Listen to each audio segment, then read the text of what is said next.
Hello fellow travelers, welcome to my YouTube channel. I'm sorry.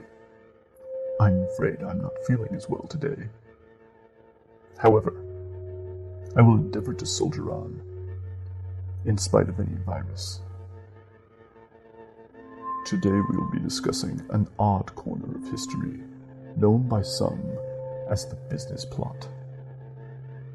In 1934, the United States of America was the stage to a coup that almost changed the face of the country and possibly the world forever. So why don't we know about it? More than that, if it's true, why was no one arrested? It began with a Marine general named Smedley Butler, who retired in 1931 after a massive and successful military career.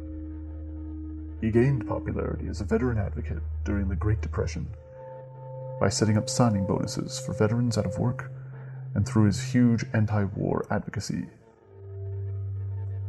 But in 1934, Butler came to Congress, alleging that a number of business and military elites attempted to conscript him into hiring an army of 500,000 veterans to stage a coup, ousting FDR and revoking New Deal legislation. Supposedly, Butler played along and eventually met with a conspirator who promised to finance the operation and fund his soldiers' wages. He claimed the conspirators wanted to model the US government on Italian-style fascism, but ultimately made a mistake in contacting Butler, who valued American democracy over the decisions of political leaders. Newspapers at the time ridiculed the allegations. However, Congress launched a formal investigation in what they began calling the business plot.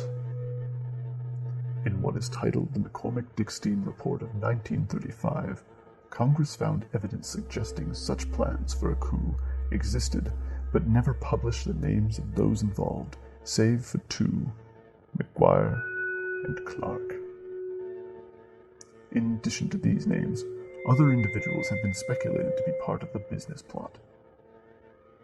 Names like the DuPonts, the Remingtons, and Prescott Bush, father to George H.W. Bush and grandfather to George W. Bush. Final thoughts.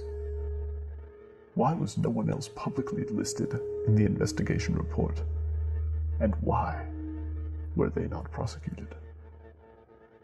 While it is perhaps true that there was not enough evidence to prosecute, could it also perhaps be that Congress, fearing the retribution of America's most wealthy, chose instead to cut a deal with the likes of DuPont and Bush, let go with a warning, a slap on the wrist akin to that which we saw following the 2008 recession?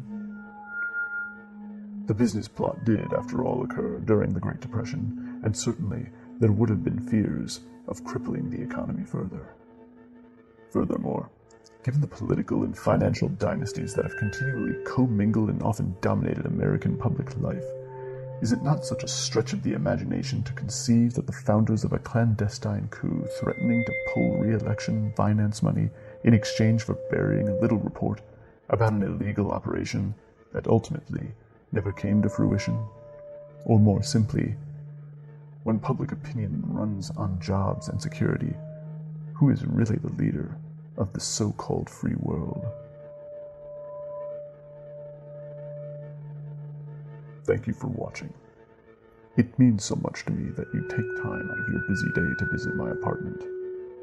Feel free to request future conspiracies. While I cannot guarantee I will have time to get to them all, I do aim to please. Goodbye.